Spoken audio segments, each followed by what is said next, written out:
Here are some little known facts, tips, and tricks about Darktide you may not know to help you in your fight for the Emperor. Part 2. As Psyker, you can use your ultimate ability while charging Brain Burst, carrying a heavy item, and charging a staff without interrupting their actions.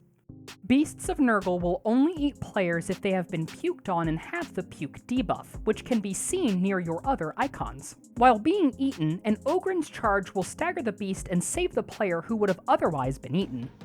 Charging and holding attacks with bayonet weapons does not increase the damage they do. It only delays the attack for a short while.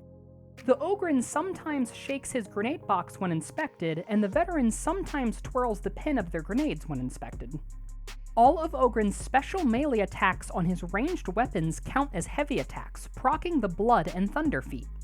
Holding block as you revive allows you to continue blocking after completing the revive. The Purgatus Staff applies stacks of Soul Blaze, making it synergize really well with the Ascendant Blaze feat. While holding your melee weapon, hitting the Switch Weapon key, default Q, will always switch you to your ranged weapon. While holding either your ranged weapon out or any other holdable item, hitting the Switch Weapon key will always switch you back to your melee weapon. When using any of the Ripper guns, you can Q cancel the left-click burst to only fire one round at a time. Ogryn characters created at maximum height can hit bulwarks over their shields with their grenades. You can lock a Plague Ogryn in place by getting into its face and dodging attacks, forcing him to repeat certain attacks over and over. This is referred to as dodge dancing. All airlocks will automatically progress you forward after a certain period of time. It's possible to attack the Sword Boss variant in assassination missions in melee while also keeping out of his attack range by timing your dodges in a very strict rhythm.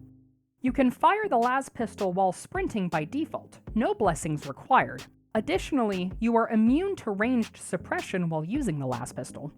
Pushes vary in strength depending on how many bars of stamina you have when shoving. More bars equals a higher push strength and vice versa. All enemies in the game have a minimum number of required bars of stamina consumed when shoving to actually stagger them with shoving, and if you don't meet that requirement, you won't actually push them.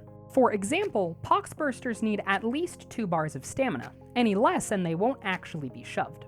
Before the final event in Excise Vaults, you can shoot through the window behind the control panel to clear out the room before starting the event. Jumping repeatedly while walking through Beast of Nurgle goo negates most of the corruption you would normally take. When playing Zealot, you are fully immune to all damage against your toughness bar when sliding. Mutants will never slam you into the ground if they charge you up against a wall or another object. Thanks for watching, and thanks to this month's Patreons for their continued support. Make sure to like and subscribe for more Darktide content in the future. See y'all next time!